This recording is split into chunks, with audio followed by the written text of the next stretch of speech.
My afternoon class on Monday got about 5 minutes cut off because I forgot to start it. But before we begin, Dylan has an announcement.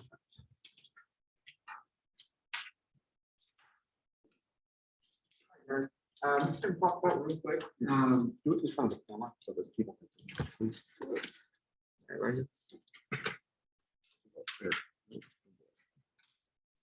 All right, guys, I'm just going to talk to you real quick about the SLAC department and the job opportunities that they have. So they have a bunch of different opportunities that they're applying. You guys can apply to. So not just SI, we have lab IAs and tutors on the 4th floor up there. So if you guys are looking for a part-time job, they pay about $10 an hour. And if you had an A in a class and are looking to put in about 15 hours a week, you don't have to be an SI. You can do lab tutoring, also do not the lab. You can just do the tutoring for the lecture. But if you're interested in doing something that I do, which is the SIing stuff, you can do it for anything in the science stuff. So chemistry, we have a couple biology classes. But if you're not looking to do something like that, there's history that they offer SI for. There's also like calculus and maybe some lower division math classes as well. But the requirement is just to have an A in the course. I think sometimes they accept applicants that have made Bs in the courses. And then I think another requirement is to have a cumulative at least a 3.0 GPA. But it does look really good on just going further and getting up, like you're pursuing a master's or PhD or any further education. It does look good on application to have working with the professors and just working in a type of administrative position, right? Having this type of role. But just a little bit of my experience with it. I've been doing it for about a year now. And I've really liked it. I like that I'm able to work on campus. I think that's a big plus. I mean, I'm here all day anyway. So being able to just go and have my job also on campus and something that doesn't take away too much hours, right? So I know at a lot of other jobs, they try to pressure you and they're not so flexible with your school schedule. But a job like this is very flexible with you, and they kind of let you, if you're having, struggling balancing that work-life schedule, they definitely work with you and they'll kind of let you take less hours or maybe drop a session or two. I will say that if you're going to do a mandatory SI, if you're going to do SI and you're going to do a mandatory class, so chemistry, most of the chemistry classes, they do require you to do at least 4 sessions. I think if you're going to do a non-mandatory session, so like a voluntary one, I think you can do a minimum of 3, so it's like 3 to 5. So that's just something to note, depending on if you're thinking about doing SI, depending on what course you want to SI for. I really enjoyed it though. I like it. I returned, so I came back for another semester. But I know I'm going to be graduating, so if any of you guys are looking to fill my position for this class, it's going to be open. Okay, so does anybody have any questions for me? You can be my SI next fall. There you go. If you can. Oh. I will try to do that. All right, guys, I encourage you guys to apply.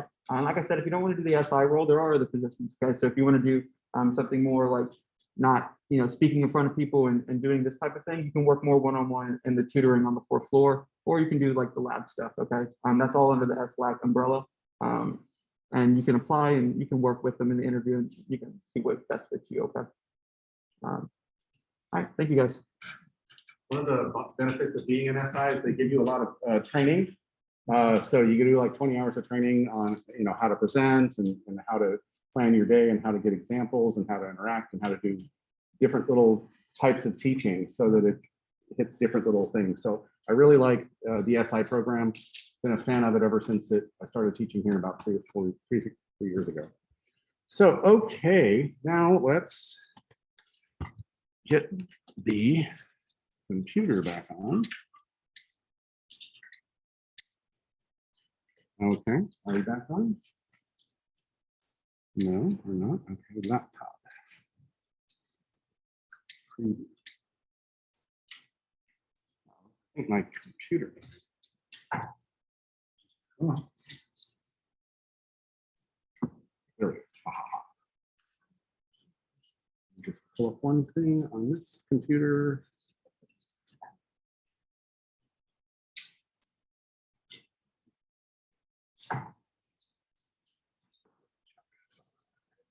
All right. So let's get back onto the stereochemistry. We got all the way up to assigning our priorities and looking at what our R and S might be. Okay, so to review our priorities, we start with the atomic number. The atomic number, and you keep going out until you find a difference. That's rule 2. So atomic number, if you can't do it by rule number 1, you're going to do it by rule number 2, which is keep going out till you find the higher atomic number. Rule number 3 is, what do you do about double and triple bonds? You count each bond as that atom, that atom number on there, and it helps you assign priority. And then the 4th rule is isotopes. If you have 2 at the same time, you have to do isotopes. Okay, so now that we have prioritization down, we want to try to get our R and our S done right. And so I really like using my hand for this because you can put your hand in a bunch of different perspectives so that you can match your hand to whatever the perspective is on the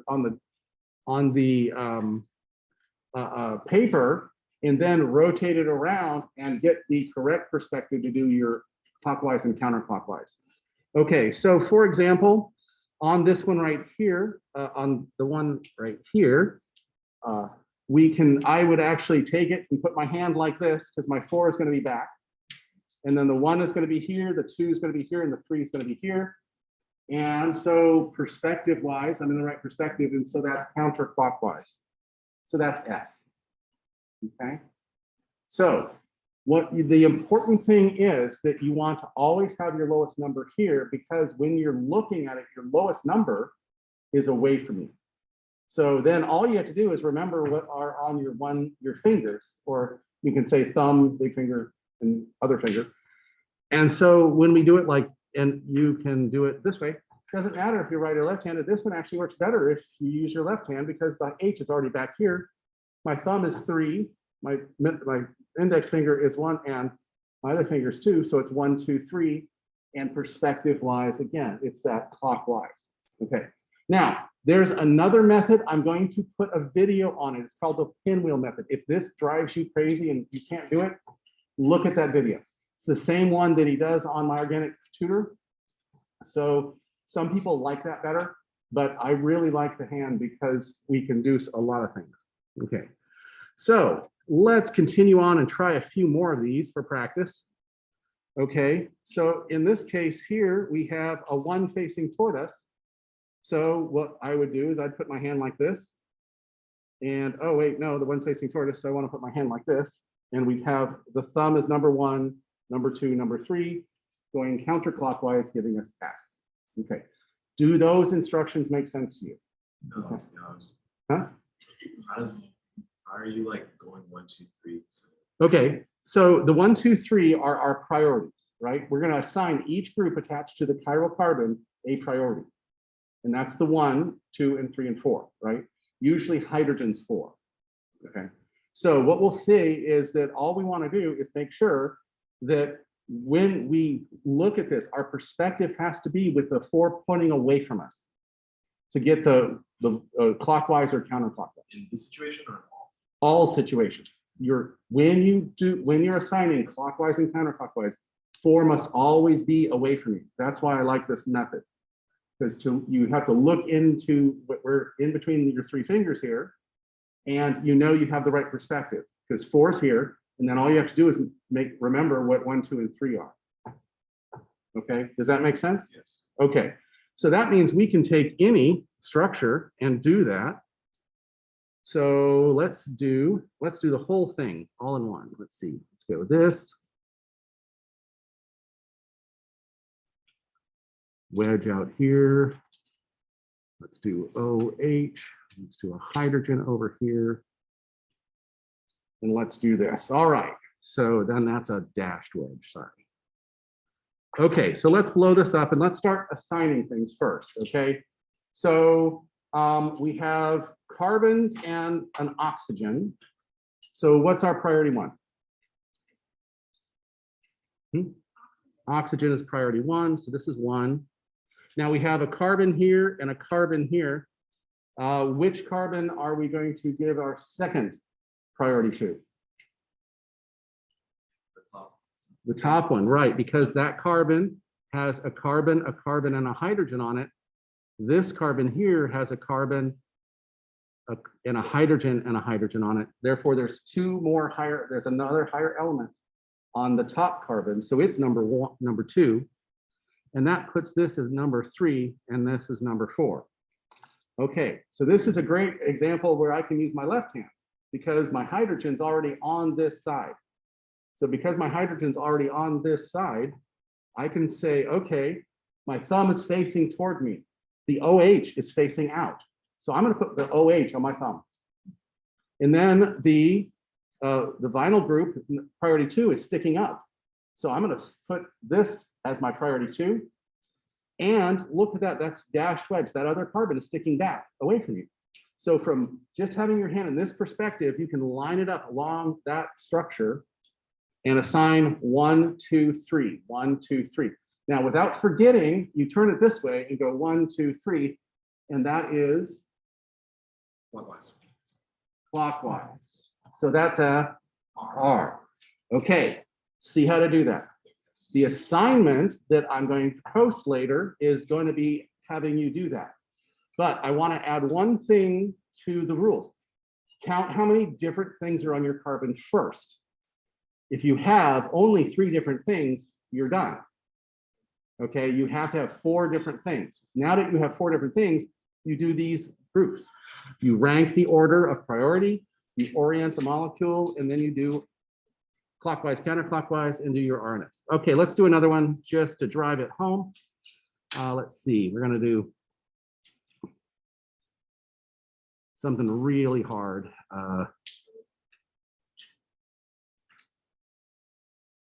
Let's do OH,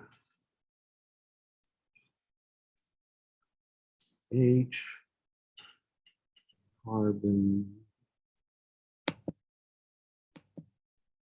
and let's do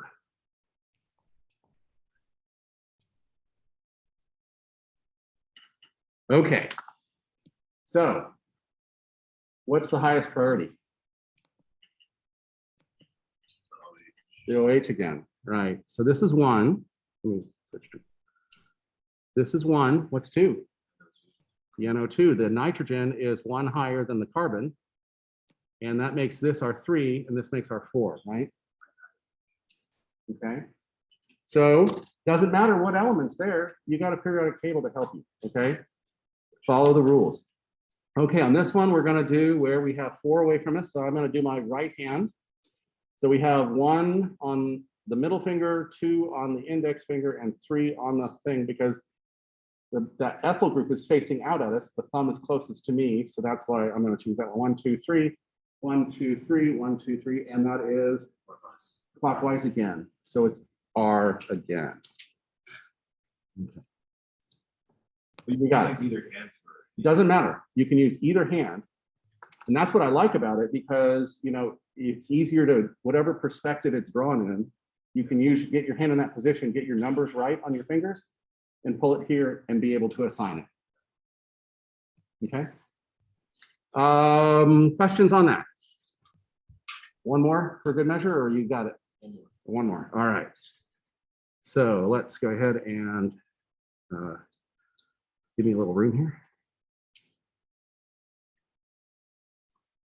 Okay. I'm going to do.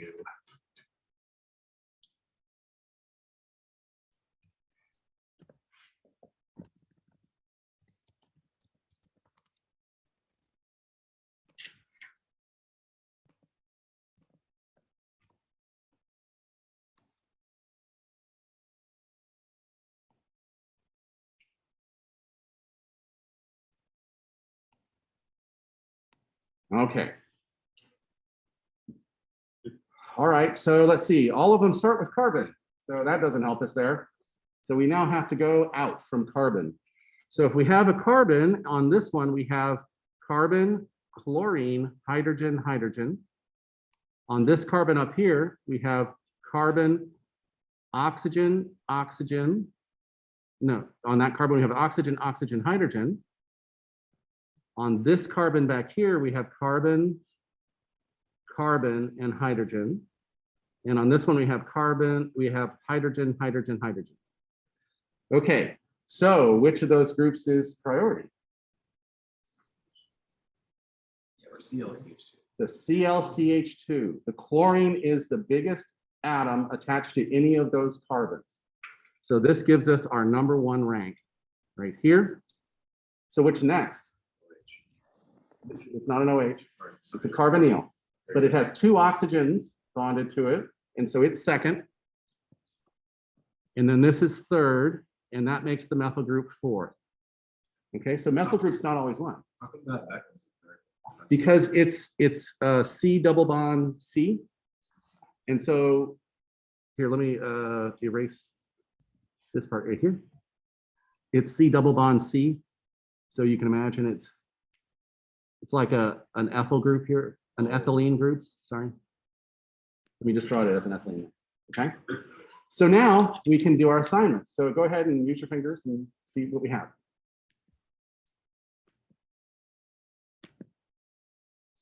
Okay, I got it.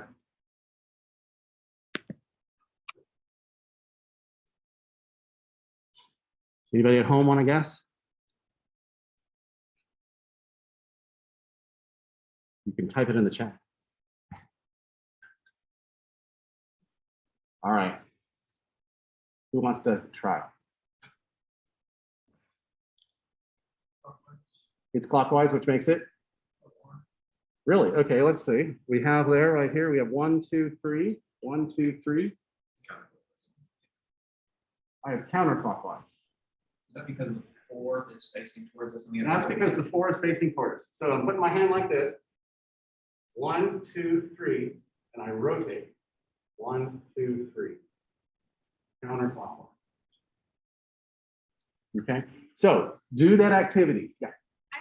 I heard something that like if the lowest priority is facing towards you, so you can like do 1, 2, 3 and like facing this, that would be clockwise, and then so we could just flip it, or like do the opposite if the lowest priority is facing towards us.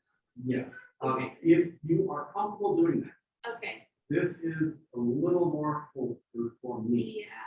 I do not mess it up 99% of the time, so I do fine. Okay. If the D is facing, or the lowest priority is facing towards you, and it's naturally like R, and then if you rotate it, it's always gonna flip to S. It's never gonna be R. Because and of then flip perspective, to yeah, R. because clockwise is gonna, when you put clockwise in a mirror, it turns into counterclockwise. Okay. So it's always gonna flip to the opposite. It's always gonna flip. Okay. But double check it with your hand. Okay, questions on that? Okay, so now we've done something where we've learned how to do this. Also, by the way, in the full slides, there's also a second method in there. That's the one I'll be talking about in the video. If this is working for you, don't worry. Do the activity. If you get it at 95% of the time, then you're good. If it's not working for you, I have office hours and look at the second video, please. I know everybody has a different way to do it, but this is mine and I like it. Okay, so we have our stereocenters. We know how to identify them as R and S. We know how to prioritize, but rarely do we have just one stereocenter in a molecule. So we have what we can have more than one stereocenter. And when we do that, we end up getting a new type of isomer. Okay, so the Rns isomers, remember, those are enantiomers, and they always come in pairs. Okay, Rs, enantiomers. Okay, they always come in pairs. However, if you have more than one stereoisomer, stereocenter in that molecule, then that means that you can have 2 to that many stereocenter isomers. So let's say we have one stereocenter, 2 to the 1 is 2. You have 2 isomers, and they're called enantiomers. If you have 2 stereocenters, that's 2 to the 2, which is 4. You have 4 isomers, but only enantiomers only come in pairs.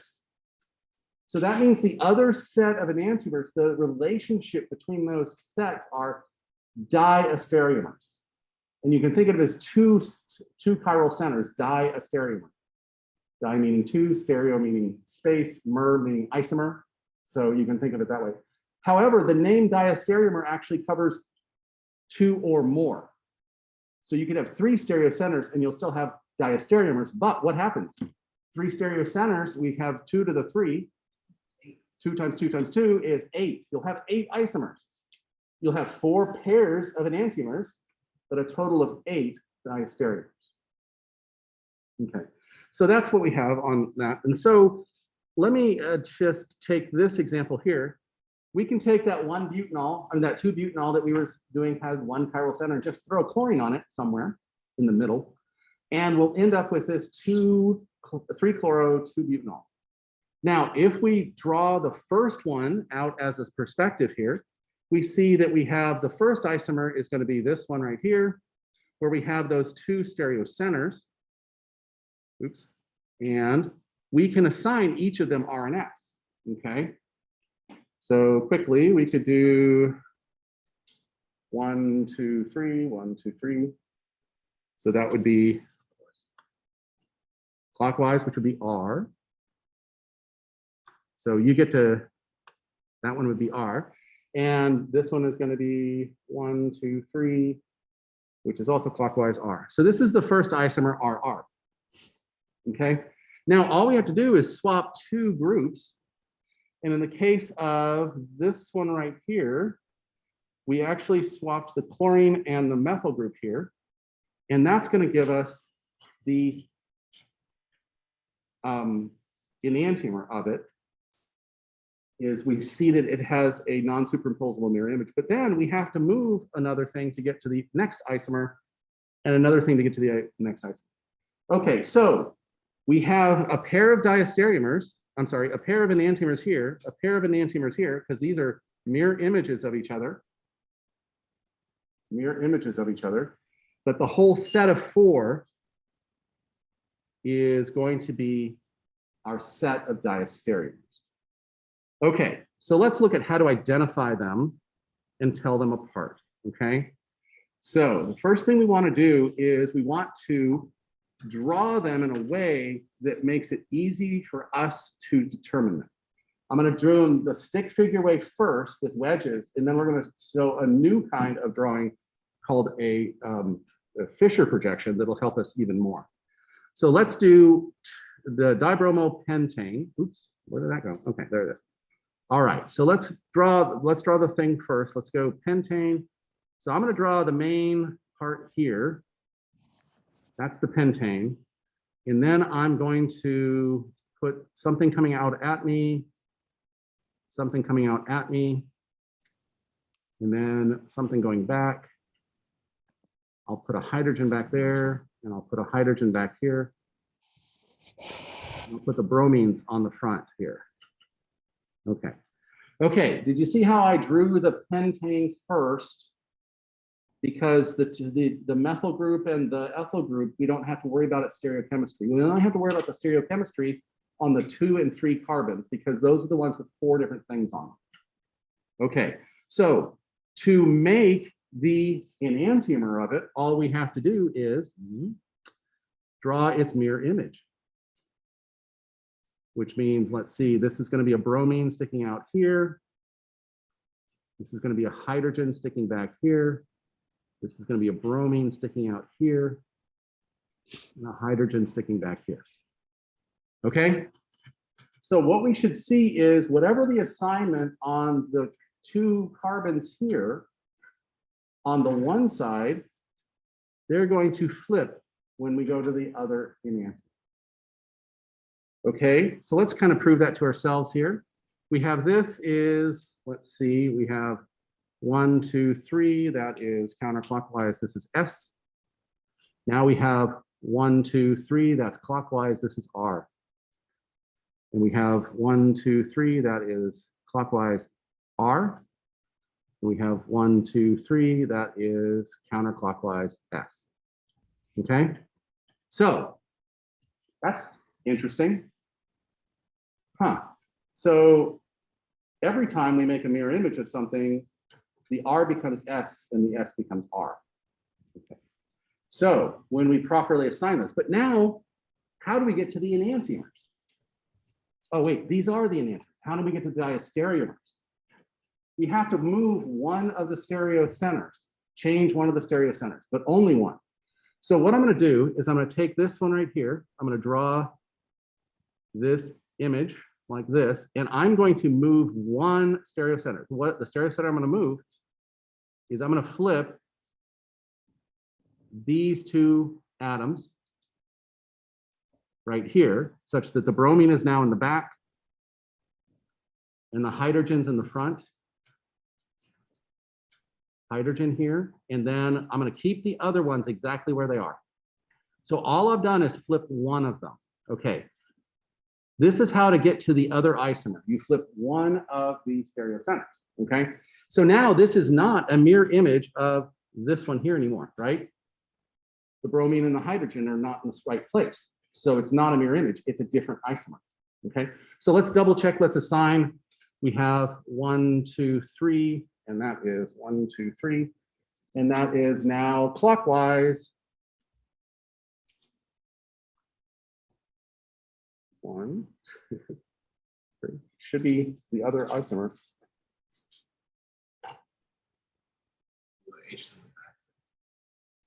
Oh, well, but it should have been the other isomer.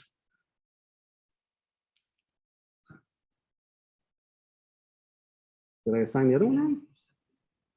1, 2, 3, that's correct. 1, 2, 3. This is still R. But and that one, oh, I flipped the wrong one.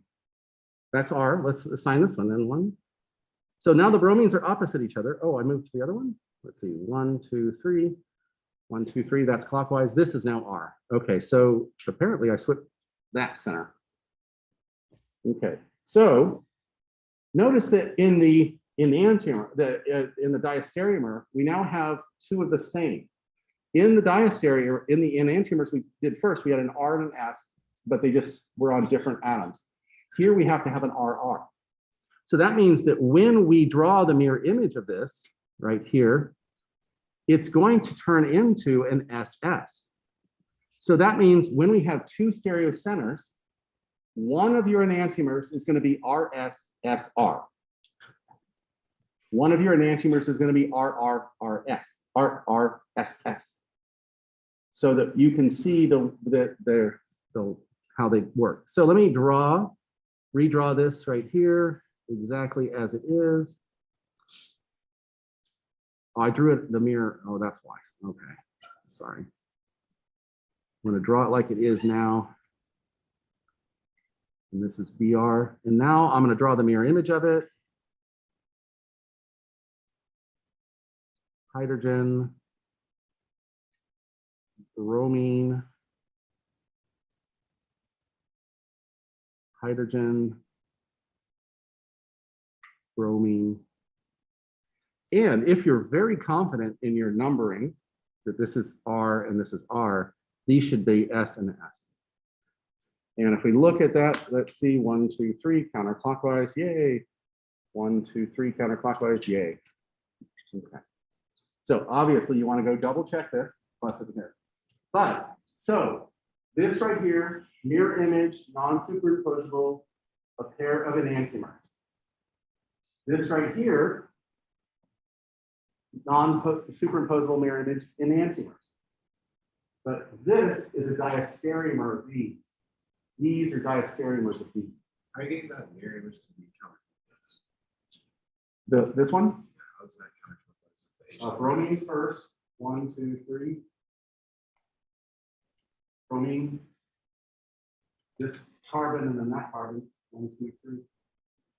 Counterclockwise. Am I right or wrong? Am I wrong? Oh, okay. Cool. Okay. So the oh, I have a question.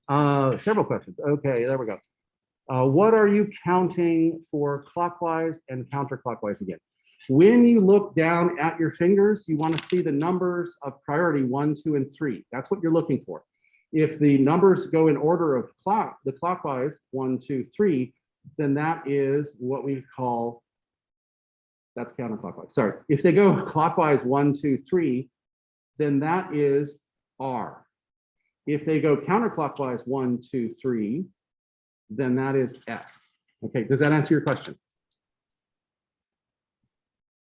Yeah, hopefully. Okay. All right, great.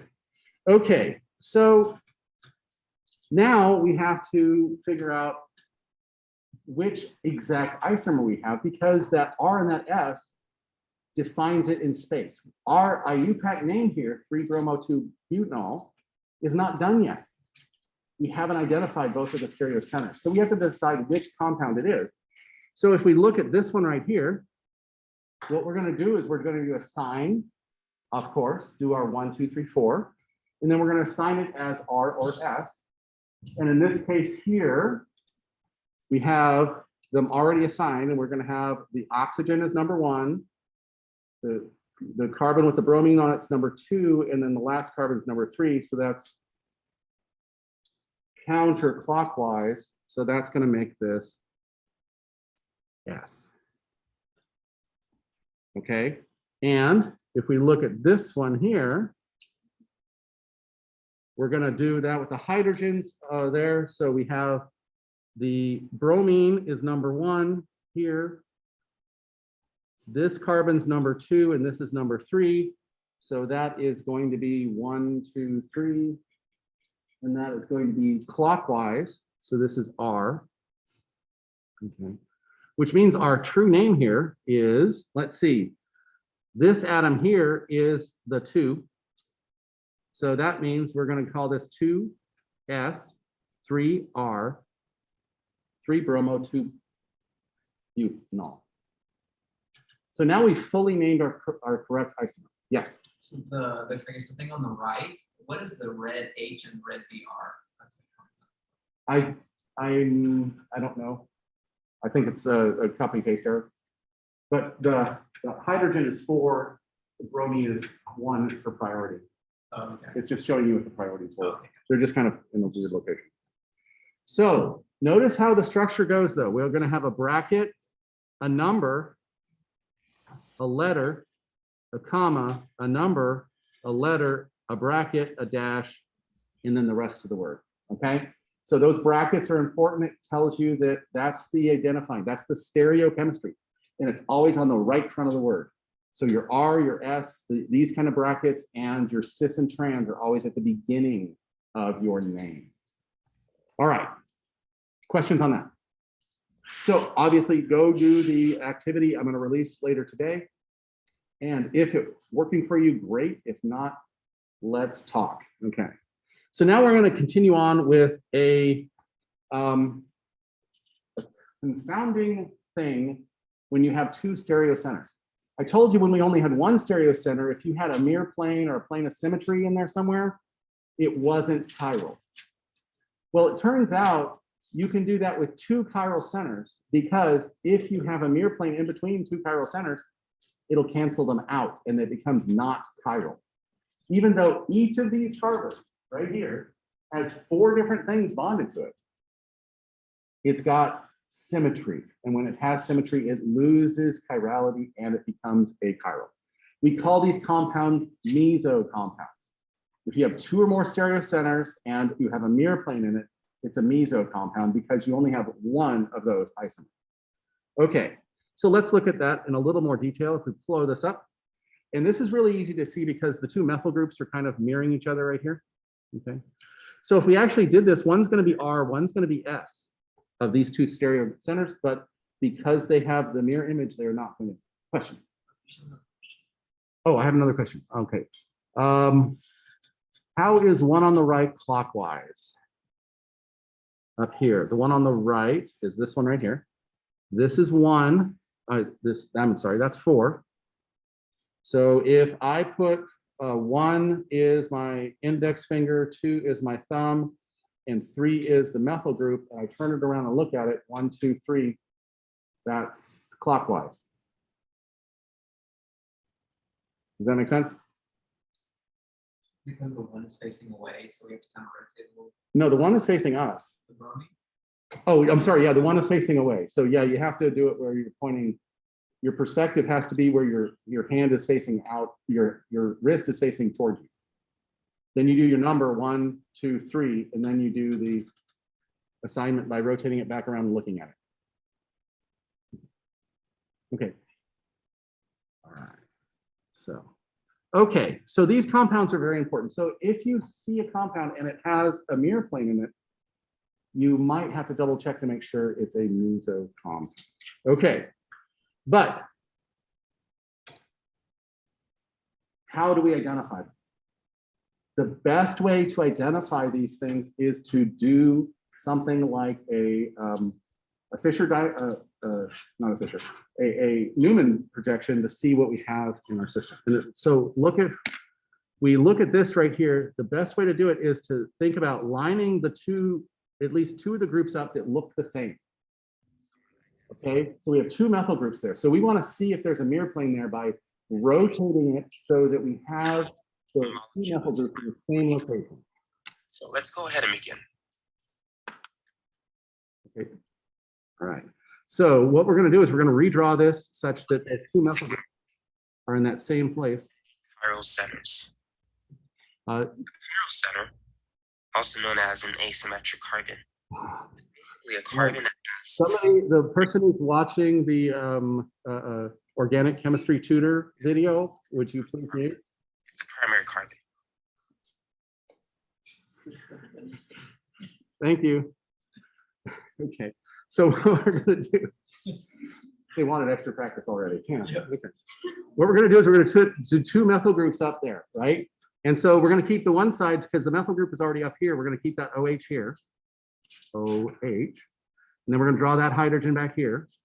And now, because we've rotated this up to the top to get it up here, that means that OH, that hydrogen is going to rotate to the back, and that OH is going to rotate out to the front. So now if we redraw it with the OH out here, and the hydrogen here, and I'm going to put the CH3s up here too, just so you know, you can draw a mirror down there. So the idea is, if you're not sure and you have it drawn in this 3-dimensional structure here, redraw it such that 2 of the groups are lining up, and then see if the other groups do. If the other groups don't line up, then that means you have then you don't have a meso compound, and you might have an isomer of one of the enantiomers. Now, so what this also means is, okay, for this compound here, this dihydroxy butane diol, the 2,3-butane diol, is that we have a pair of enantiomers right here that are over here, and we wanted to have another pair of enantiomers, but we don't because of the mirror plane. So we actually only have 3 isomers of this compound. We don't have the 4 isomers because we don't have another pair of enantiomers because of the mirror plane. So that's what we're going to see is in meso compounds, you're going to, if you have 2 stereocenters, you'll have a pair of enantiomers and 1 meso compound. If you don't have that mirror plane, you're going to have a pair of enantiomers, and a set of diastereomers. Okay, so we can also find these mirror planes inside rings too. So in the case of this right here, if we draw our mirror plane here, the bromines mirror each other, the hydrogens mirror each other, and the carbons mirror each other. So that means this is a meso compound. But if we did the same thing over here, bromine and hydrogen would be in the mirror, hydrogen and bromine would be in the mirror. So those are both enantiomers. That pair of enantiomers are valid and chiral, but this is no longer chiral. It is meso, even though it has 2 chiral centers. All right, questions on that? Okay, so in review, enantiomers come in pairs. They are 2 things that are mirror images of each other that are non-superimposable.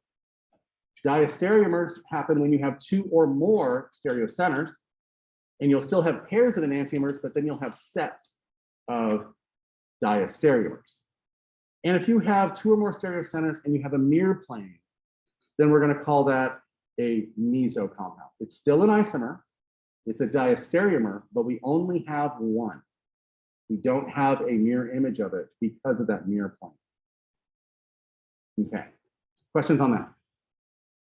Okay, so let's do a little thing with cyclic molecules. Cyclic molecules can drive us crazy sometimes because it's really easy to find symmetries. So in theory, this right here and this right here, if we looked at those have 4 different bonds to them, kind of. And they turn out that these are not chiral because of the mirror plane. You can draw a mirror plane right through the middle of these, the bromine and the methyl and the 2 hydrogens, and it's the same on both sides. So it does not have a mirror plane. And you can do it again here, drawing the mirror right through that part. But when you have other ones, you can actually get to higher stereoisomers. So in this one right here, when we don't have the same substitution, we can't draw that same mirror plane here or here or there. You can't draw a mirror plane here. So we do actually have the stereoisomers in these structures here. And it turns out the cis version has a pair of enantiomers. The trans version has a pair of enantiomers. Then that means that they are a set of diastereomers. Questions on that? Okay, cyclohexanes get a little tricky because with it, the symmetry all depends on your substitution pattern. So if you have substitutions where they're opposite each other and they're the same substitution, you can get a mirror plane and it's achiral. So both the cis and trans of these are achiral because they both have mirror planes. Now, if we move that methyl group over one, only one isomer where they're on the same side has a mirror plane because the methyl group is mirroring the methyl here. But if we drew a mirror plane here, this methyl would be going to a hydrogen on the outside here. And this methyl is going to a hydrogen on the outside here. So this isn't chiral because the 2 methyl groups will mirror each other. This is chiral because we have a hydrogen mirroring a methyl and a methyl mirroring a hydrogen. Therefore, it's non-superimposable. Therefore, it is chiral. Okay, so substitution pattern on cyclohexanes can really show you that you have a good determination there. So here's a flow chart for you engineering type people to help you decide what kind of isomers you have. So you have 2 non-identical molecules, okay? Then we don't have isomers. So, but if they have the same molecular formula, okay, if they have the same molecular formula, then yes, they are isomers. They're either constitutional isomers or stereoisomers. If they don't have the same molecular formula, they are not isomers, different compounds. Good, we're done. Okay, if the molecules have a name before them that says cis, trans, Rns, if it does, then yes, you probably have stereoisomers, fixed in space isomers. Cis, trans, and Rns tell us we have stereoisomers. If you don't, then you just have constitutional isomers. Now, if the images are mirror images, if the chemicals are mirror images of each other, then you have enantiomers. If they just have stereocenters but are not mirror images, then they're diastereomers. Okay? So use that in your exercise that you have, and you'll see that you'll be able to identify all the different stereoisomers available. Okay, so now I want to show you an easier way to see multiple stereocenters and convert from different stereoisomers, from the diastereomer, from one pair of enantiomers to the diastereomers of the other pair of enantiomers. So what we're going to do is we're going to simplify this by drawing a different way of doing this. Instead of doing our 3-dimensional structure like this, what we're going to do is we're going to take carbon, the longest carbon chain, and write it as a vertical line. Okay, so we're going to go 1, 2. I'm going to actually draw that ethyl group down here. Okay, so that's our longest carbon chain right there. So this is a CH3, this is a CH2, and this is a CH3. And the vertical lines are pointing away from you. They're pointing into the plane of the paper. Okay, So imagine that this structure actually looks like this. 3 CH2, CH3. And then the two other groups are coming up at you. So in this case, we're going to put the bromine here. And I'm putting the bromine on this side because if we look at where these carbons are in a chain, the bromine is on my right. So I'm going to put it on the right side. And the hydrogen is going to be on the left. Okay. So now we're going to imagine that instead of having those wedges, those are just horizontal lines.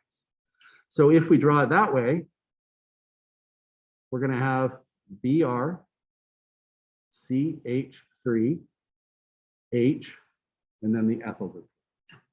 Okay, now that really makes it a lot easier than trying to draw all those wedges. But vertical lines are always pointing away from you. Horizontal lines are always pointing toward you. Okay, so let's see what that kind of does for this. Let's turn these structures here into the Fischer projection, okay? So the first thing we want to do is we want to, in our mind or on paper, and I'm going to do it on paper first. I'm going to redraw this one right here such that those carbons are all in a row, and I'm going to put those two methyl groups so we can order them facing back. So what I'm going to do is I'm going to redraw that structure so that the methyl group is up here. So all I'm doing is rotating one side. Undo that. Okay. So when I do that, this methyl group is rotated up, which moves the hydrogen to the front and the OH to the back. So that means we're going to have a wedge here, OH. And it means we're going to have a solid thing here, H. And the other side remains the same. Don't move the other side. Okay. We're going to still have that H out here and the Cl over here. Okay. So the reason I did this is because we want those two, the longest carbon chains to be pointing in the vertical axis and they're pointing away from us. So that means that if I look from this perspective here, I should be able to draw my Fischer projection correctly. So we're going to do it where we have our vertical line and we're going to have two things crossing it. Okay, so that's giving us a total of 4 carbons. So we see that this is 1, 2, 3, and 4. It's just the 1 and the 4 are methyl groups, so we don't have anything on it. Okay, so now that we have that identified, we're looking from the bottom there. And if I'm looking at the bottom of this molecule, I have a hydrogen on my right and a chlorine on my left. So I'm going to put my hydrogen on the right and the chlorine on the left. And I'll add the CH3 up here just to make sure. And if I look again, I have the hydrogen on my right and the OH on the left. So the hydrogen on my right and the OH on the left and our CH3. Okay. So do we see how do we got this to this point?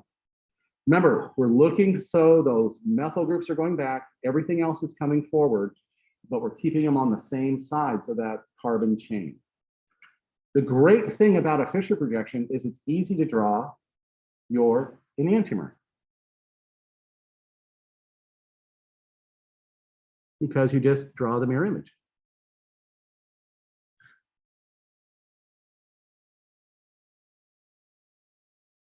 You don't have to do any wedges. And then the really cool thing is we can draw the first diastereomer. Because it can't be a mirror image, we're going to keep our carbons where they are. We're going to keep this chlorine where it is. Because they can't be mirror images, because it's a diastereomer, we just swap one of the chiral centers. That's our first diastereomer.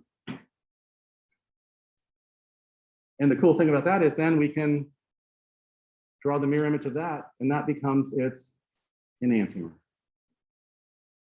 I'm very happy. Well, we have this pair of enantiomers. This is one of the diastereomers. We have to draw the enantiomer of the other diastereomer.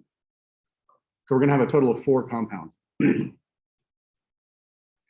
Okay, questions on that? Don't worry, we're going to do it again. Okay. So when we do it again, I'm going to show you how to convert this Fischer projection into a proper Fischer projection. Okay, so why is this not a proper Fischer projection?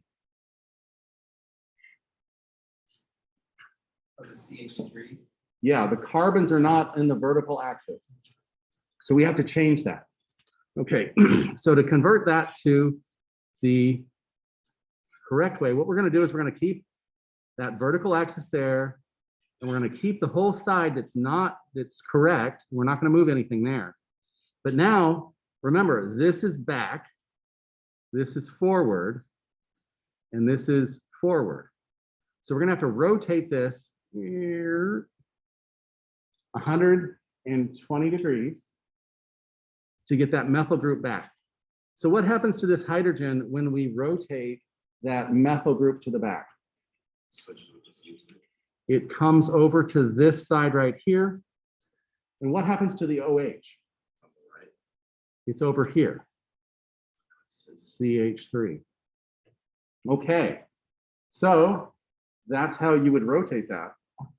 So now we have a compound, and is this compound chiral? Do we have a mirror image in it, a mirror plane in it? So we have a meso compound. We have a meso compound. Okay, so let's say we wanted to make another diastereomer out of this. What we do is we draw the same thing, and I'm going to leave the methyl groups just as sticks this time. And instead of drawing the exact same thing, I'm going to swap to one of the stereocenters. Okay, does this have a mirror plane in it? No, because right here, our mirror plane, our hydrogen and OH and our hydrogen and OH. So we don't have a mirror plane. So this is a chiral compound. And if this is a chiral compound, it must have an enantiomer. So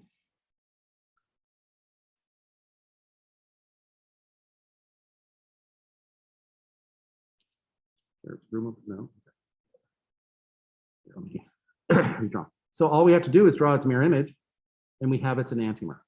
Now, that quickly, we were able to draw all three isomers of this compound. We have our set of enantiomers, and then we have our meso compound. Okay, you see why Fischer is so good? Because we can really see those mirror planes very easily, okay? And it's really easy to go for making sure your stereocenters are moving back and forth. Now, of course, you'll want to go back and assign these. Now, when you're assigning these, you got to remember that those two things, the things pointing to the sides are facing toward you. So when you're getting your prioritization, you're going to have to get the right perspective. Okay. Okay, so let's see, what's next? Okay, so let's talk a little bit about how we can tell the difference. Oh, hey, let's take a roll. We have to do that. Let's back up.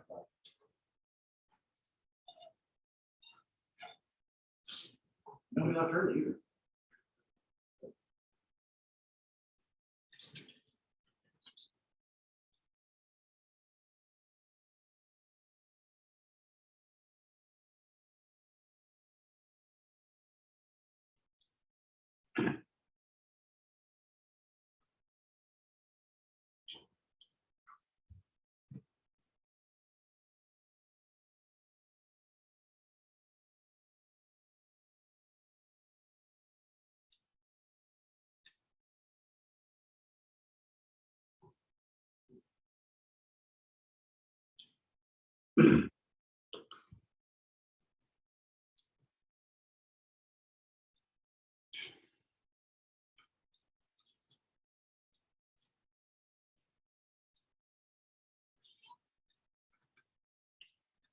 Okay, so at the beginning of this, I said that the only thing that separates stereoisomers is the R and the S in the front of them, right?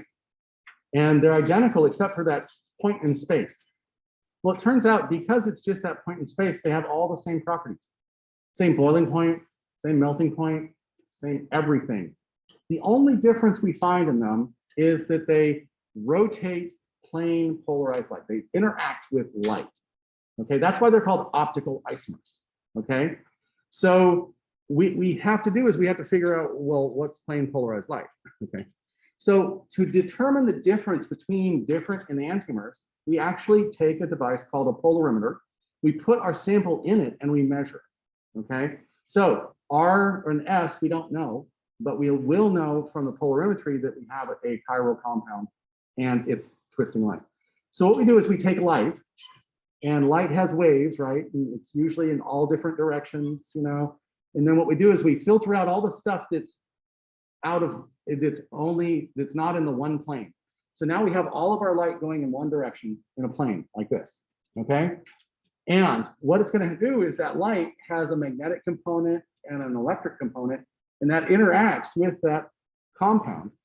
And it's going to slowly rotate the light either one direction or the other, clockwise or counterclockwise. Okay, and so at the end of it, depending on how much chiral material you have or what type of chiral material you have, you're going to be rotating that light a certain amount. And that's how we can tell the difference between the R and the S. Okay, so in the idea here is that we would, if we didn't have a chiral compound or we had a meso compound, there would be no change in the light going from our 0 position and where we measured it at the end. We wouldn't have to move the plane polarizer at the end to get to the brightest stuff. But if our material, let's say we had it lined up on both sides, 0 and 0 here, and we put our chiral compound in there, the other side would go dark because none of the light's getting through because it's been rotated and can't fit through that polarizer. So now we just rotate that polarizer X number of degrees until we see the bright light coming through. And then that's how much our optical material has rotated that light. And we write that number down, okay? And that's optical activity, okay? So when we do optical activity, we have the way of saying, okay, we have at least some chiral material in there because it's optically active, okay? Now, achiral materials aren't optically active. It'll go 0 and 0 every single time. So we won't have to worry about that. Now, if it's rotating the light clockwise, we call that dextrorotatory. Dextrorotatory, or it's denoted by the plus sign or the D.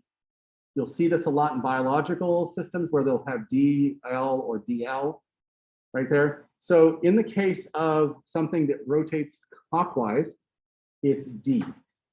Notice I didn't say it was R or S because we don't know.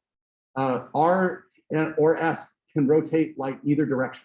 It's molecule independent and we can't predict it. So we just have to measure it. So that's why we have dextrorotatory is D for clockwise. Lavorotatory is L for counterclockwise, okay? So we determine these by polarimetry alone.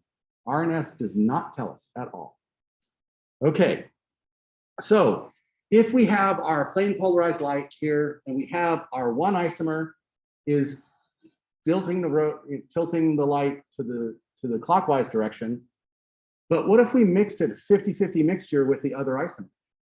If this isomer is going to rotate light clockwise, its enantiomer is going to rotate light an equal and opposite amount because the only thing is difference is fixed in space. So instead of rotating light 20 degrees clockwise, the other isomer is going to rotate the light 20 degrees counterclockwise. So that's a great thing. So once you get the one, a pure compound of the other is going to have the exact same number, but the opposite direction. Okay, so what happens if you mix 50% R and 50% S now? The R's are still going to try to rotate the stuff clockwise. The S's are going to try to rotate the stuff counterclockwise, and they're going to cancel each other out.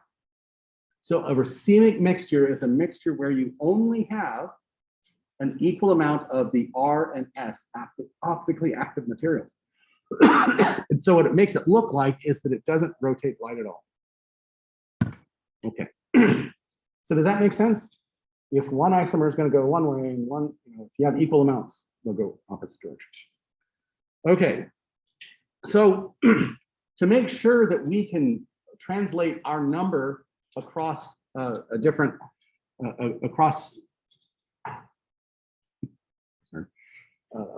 to other labs, we want to make sure that we're all measuring things the same way and we get the same numbers.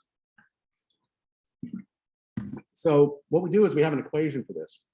We take the observed rotation, which is what I observed, and we take into account the concentration and the length of path to the light mixture.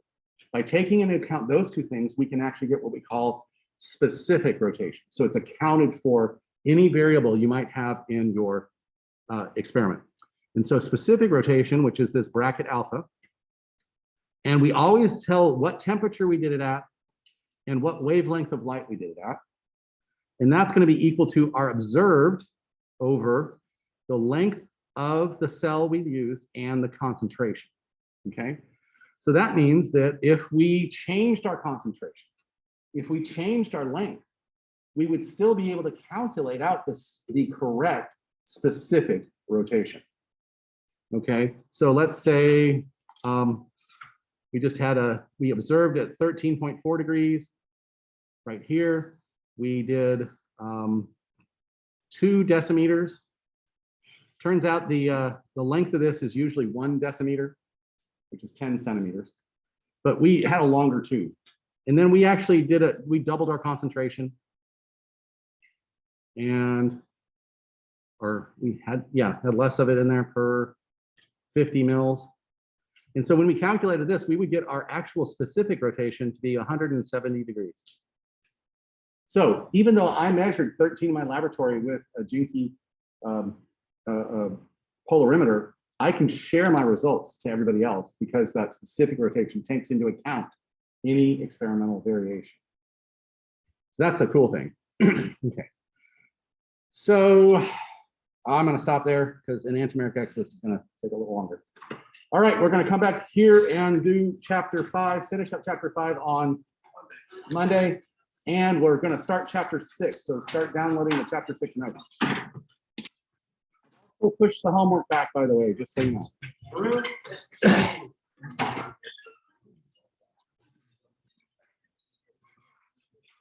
Okay, I'm going to stop sharing and stop recording.